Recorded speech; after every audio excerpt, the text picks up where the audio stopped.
So hello मेरे प्यारे बच्चों, कैसे हैं आप सब। तो स्वागत है आप सबका फिर से हमारी यूट्यूब चैनल हिंद क्लासेस में। तो जैसा कि थंबनेल देख के आपको पता चल गया होगा कि ये आपका क्लास 11th के बच्चों के लिए इंग्लिश इलेक्टिव का क्वेश्चन पेपर रहने वाला है। तो प्लीज़ वीडियो को शुरू से लेकर अंत तक देखिएगा, क्योंकि इससे डायरेक्टली क्वेश्चन आपके एग्ज़ाम पेपर में देखने को मिलेगा। ठीक है, तो वीडियो को बिना स्किप किए शुरू से लेकर अंत तक देखना है, नहीं तो फिर पछताओगे। ठीक है, और अगर चैनल पर नहीं हुआ तो चैनल को सब्सक्राइब करके बेल नोटिफिकेशन को ऑन कर दीजिएगा। अपने सारे फ्रेंड्स को ये वीडियो शेयर कर दीजिएगा। तो चलिए चलते हैं क्वेश्चन की ओर। तो इसमें क्या खंड ए में एक अपठित बोध दिया हुआ है। ठीक है, क्या निम्नलिखित गद्यांश को पढ़कर प्रश्न संख्या 1 से 4 के लिए सही विकल्प का चयन कीजिए। तो ये एक आपका पैसेज टाइप का दिया हुआ है गद्यांश है। ठीक है, इसको आप लोग पढ़ लीजिएगा, क्योंकि वीडियो बहुत ज़्यादा लॉन्ग हो जाएगा। तो प्लीज़ आप लोग इसको देख लीजिएगा। हम लोग क्वेश्चन को देखते हैं। क्या है, आप चाहे तो स्क्रीनशॉट मार के आप खुद से भी खोज सकते हैं। क्या बोल रहा है, संस्कृति का जो है सस्तवत धारा का निर्माण में कौन सहायक है। तो इसका ऑप्शन नंबर जो हो जाए कौन सा हो जाए करेक्ट, महाकवि एवं मनीषी चिंतक। ऑप्शन नंबर सी जो है वो करेक्ट हो जाएगा। ठीक है, नेक्स्ट क्या है, देखिए, लोक में उच्चतम जीवन आदर्शों की स्थापना कौन करता है। तो इसका करेक्ट आंसर कौन सा हो जाएगा, correct answer option number A जो है आपका करेक्ट आंसर हो जाएगा, शब्द धर्मी। क्या राजनीतिक और आर्थिक व्यवस्था किन बातों की अनुपालन करने सामर्थक हो पाती है। तो इसका करेक्ट आंसर ऑप्शन नंबर कौन सा हो जाएगा, तो बी, शासवत्ता। व्यय का विलोम शब्द कौन सा है। व्यय का विलोम शब्द क्या हो जाएगा, तो आय। व्यय का विलोम शब्द आय हो जाएगा। ठीक है, अब फिर से है, निम्नलिखित पदांश को ध्यानपूर्वक पढ़कर प्रश्न संख्या 5 से 8 के लिए सही विकल्प का चयन करना है। तो आप इसको पढ़ सकते हैं। ठीक है, क्या है, छिप छिप आंसू बहने बहने वालों मोती व्यर्थ बहाने वालों, कुछ सपनों के मर जाने से जीवन नहीं मरा करता है। सपना क्या है, नयन सेज पर सोया हुआ आँख का पानी, और टूटना है उनका जयो जागे कच्ची नींद जवानी।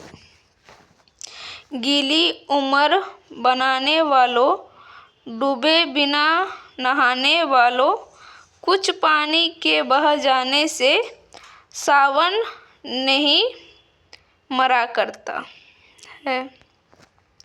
तो ये आपका पद्यांश है। अब इसको पढ़ते क्या बोल रहा है, कुछ सपनों के मर जाने से जीवन नहीं मरा करता है। पंक्ति से क्या तात्पर्य है।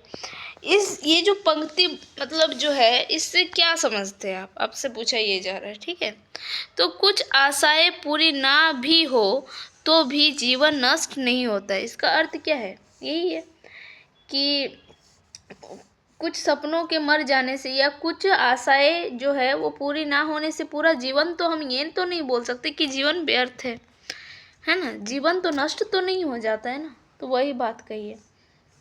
क्या है, आंसू की उपमा कवि ने किससे दी है। आंसू की उपमा कवि ने किससे दी है, मोती से, जल से, सपनों से या जीवन से। इसका करेक्ट आंसर हो जाएगा मोतियों से। ठीक है, नेक्स्ट क्या है, जो बोल रहा है, प्रस्तुत काव्यांश के माध्यम से कवि ने क्या प्रेरणा दी है। तो कवि ने क्या ये जो उपयुक्त जो काव्यांश हम लोग ऊपर पढ़े, इससे कवि क्या करना चाहता है कि निराशा त्याग कर कर्मशील बनने की। निराशा को हम लोग त्याग करना है हमें, और हमें कर्मशील अपने कामों को बनाना है। ठीक है, अपने कामों के प्रति हमें क्या कर्मशील बनना है। नेक्स्ट क्या है, छिप छिप आंसू बहाने वालों मोती व्यर्थ बहाने वालों पंक्ति में कौन सा अलंकार है? इसमें आपका अलंकार पूछ रहा है, तो कौन सा अलंकार है आपका? करेक्ट आंसर हो जाएगा क्या? तो इसका करेक्ट आंसर ऑप्शन नंबर 4 हो जाएगा। क्या है? पुनरुक्ति प्रकाश। ठीक है, इसमें अलंकार। नेक्स्ट क्या है? खंड बी में जो है रचनात्मक लेखक एवं अभिव्यक्ति और माध्यम। क्या है? क्वेश्चन नंबर 9, जनसंचार माध्यमों का प्रमुख कार्य है। क्या है? सूचना देना, शिक्षित करना, रोजगार संबंधित जानकारी देना। तो इनमें सभी, तो ये सभी कार्य है। ठीक है, नेक्स्ट क्वेश्चन क्या चलते हैं। पत्रकारिता के विकास में कौन सा मूल भाव सक्रिय रखता है? तो इसका 10 का क्या हो जाएगा? जिज्ञासा। Correct answer. विचारों के आदान प्रदान की सबसे प्राचीन शैली कौन सी है? तो इसका करेक्ट आंसर क्या हो जाएगा? ऑप्शन नंबर ए, पत्राचार। भारत में प्रकाशित होने वाला प्रथम समाचार पत्र बंगाल जो है आपका क्या है? गजट का प्रकाशन वर्ष क्या है? कब हुआ था ये पूछ रहा है। ठीक है, क्या नाम है? पहला जो समाचार पत्र था बंगाल गजट। तो ये कब प्रकाशित हुआ था? वर्ष 1780 ईस्वी को। नेक्स्ट, संचार के मुद्रण माध्यम में किसे शामिल किया गया है?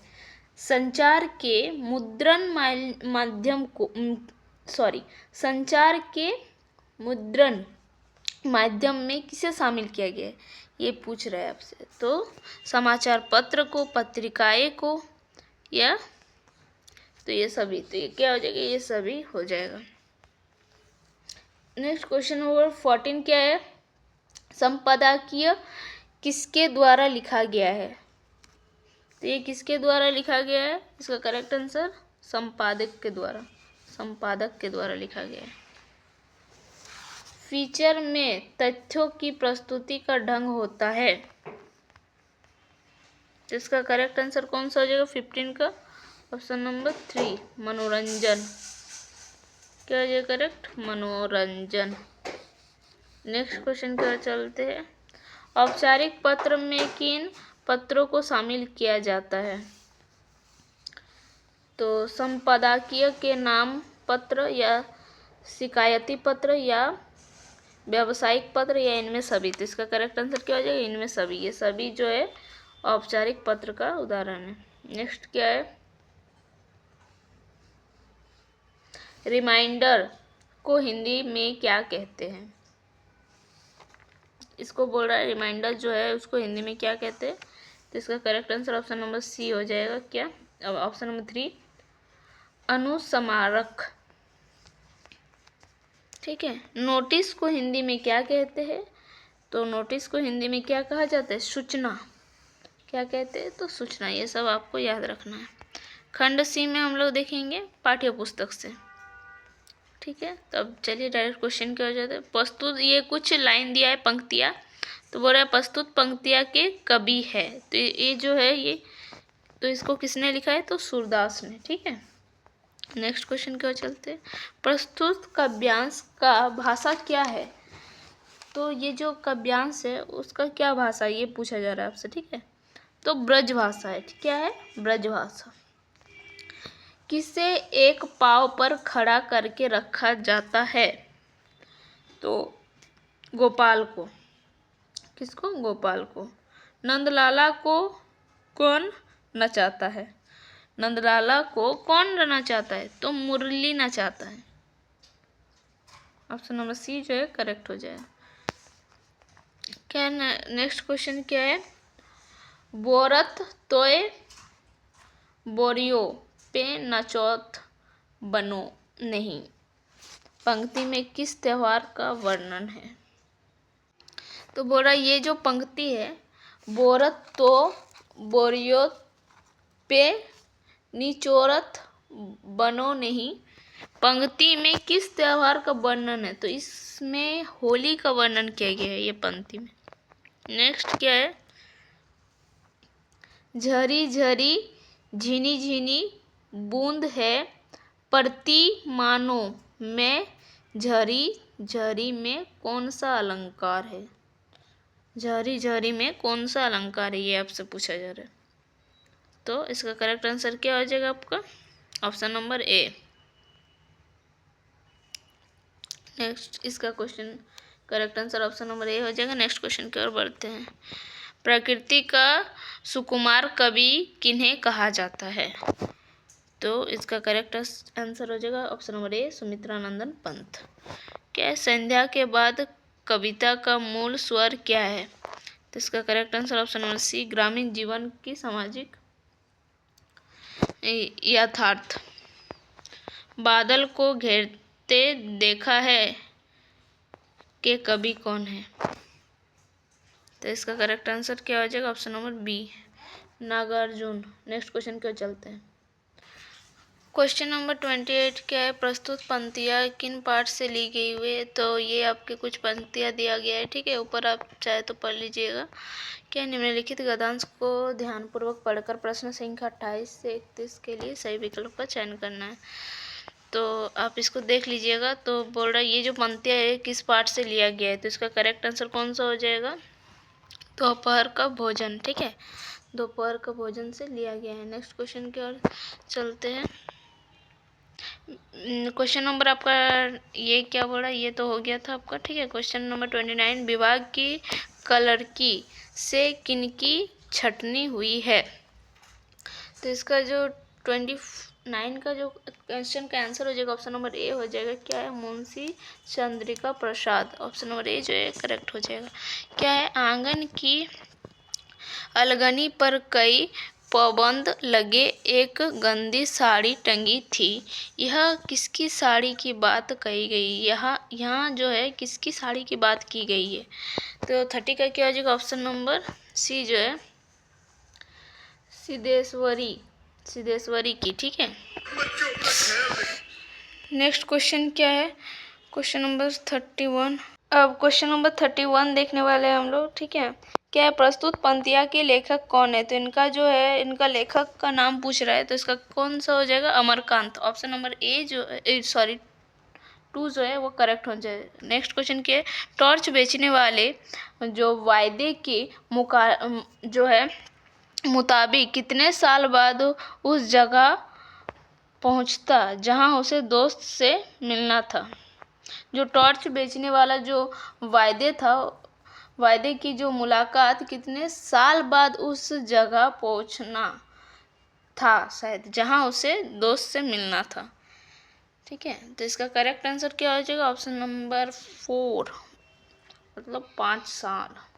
गूंगे को किसने पाला था? तो गूंगे को जो है किसने पाला था? उसका मामा मामी ने। ऑप्शन नंबर 3 जो है करेक्ट हो जाएगा। क्या है? ज्योतिबा फुले ने किस संस्थान की स्थापना की थी?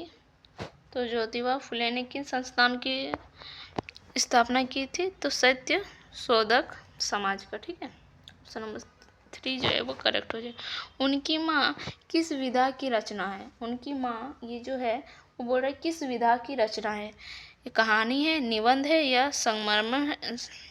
समरण है, या फिर इसका क्या हो जाएगा correct answer? Option number A, ये कहानी है। नेक्स्ट क्वेश्चन की ओर चलते हैं। भरतेंदु जो है हरिश्चंद्र के अनुसार उत्पत्ति के लिए क्या अनिवार्य है? उत्पत्ति के लिए बोल रहा है क्या अनिवार्य है? तो जनसंख्या नियंत्रण, परदेशी भाषा, मतामत, या फिर इनमें सभी। तो ऑप्शन नंबर जो 4 है वो करेक्ट हो जाएगा। अंडे के छिलके किस प्रकार की एकांकी है? तो ये किस प्रकार की एकांकी है? एक पारिवारिक एकांकी है, ठीक है। नेक्स्ट, हुसैन की कहानी अपनी जवानी में हुसैन कौन से वर्डिंग स्कूल भेजे गए? कौन से वर्डिंग स्कूल भेजे गए थे? तो इसका करेक्ट आंसर कौन सा हो जाएगा? ऑप्शन नंबर सी, मतलब 3। ठीक है, ऑप्शन नंबर 3 जो है करेक्ट हो जाएगा। नेक्स्ट क्वेश्चन की ओर चलते हैं और 2 क्वेश्चन है, जल्दी से देख लेते हैं। क्या है? आधुनिक भारतीय चित्रशैला के प्रमुख स्तंभ मकबूल फिदा हुसैन को 1973 में किस सम्मान से अलंकृत किया गया? तो इसका करेक्ट आंसर क्या हो जाएगा? पद्म भूषण।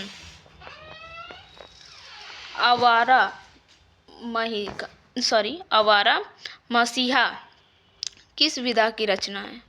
तो इसका करेक्ट आंसर कौन सा हो जाएगा? ये एक जीवनी है। ठीक है, क्या है? जीवनी। तो बस आज के लिए इतना ही, फिर मिलते हैं नेक्स्ट वीडियो में। तो तक के लिए बाय बाय, टेक केयर, जय हिंद, वंदे मातरम, स्वस्थ रहिए, पढ़ते रहिए, धन्यवाद।